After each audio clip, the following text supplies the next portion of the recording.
அடுப்பாங்கல்ல வேலை பார்த்துட்டு இருக்கும்போது கையெல்லாம் சுட்டுச்சுன்னு வச்சுக்கோங்களேன், பக்கத்தில் நெய் கொஞ்சம் வச்சுக்கோங்க. ஒரு சின்ன டிப்ஸு. அது வந்து நம்ம இந்த போல சாப்பாடு சமைக்கும்போதோ, இல்ல ஏதோ செய்யும்போதோ சுட்டுக்கிட்டோம்னு வச்சுக்கோங்களேன், அந்த நெய் வந்து லேசா அப்படியே தடவிக்கிட்டா, அது வந்து அந்த உப்பாது சொல்லுவாங்க. அப்புறம் இல்ல பேஸ்ட்டு யூஸ் பண்ணிக்கலாம். அப்படி இல்லைன்னா தூள் உப்பும் யூஸ் பண்ணிக்கலாம். ட்ரை பண்ணி பாருங்க. அதை விட நானா அதிகமா நெய் தான் எப்பொழுதும் பார்த்தீங்கன்னா வச்சுக்கோங்களேன், சின்னதா குட்டி பாட்டில் இருக்குது பார்த்தீங்களா, அது இருந்துக்கிட்டே இருக்கும்.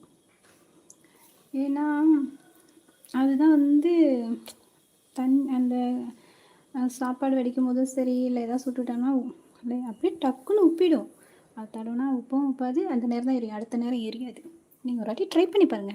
ட்ரை பண்ணி பார்த்துட்டு கமெண்ட்ல சொல்லுங்க.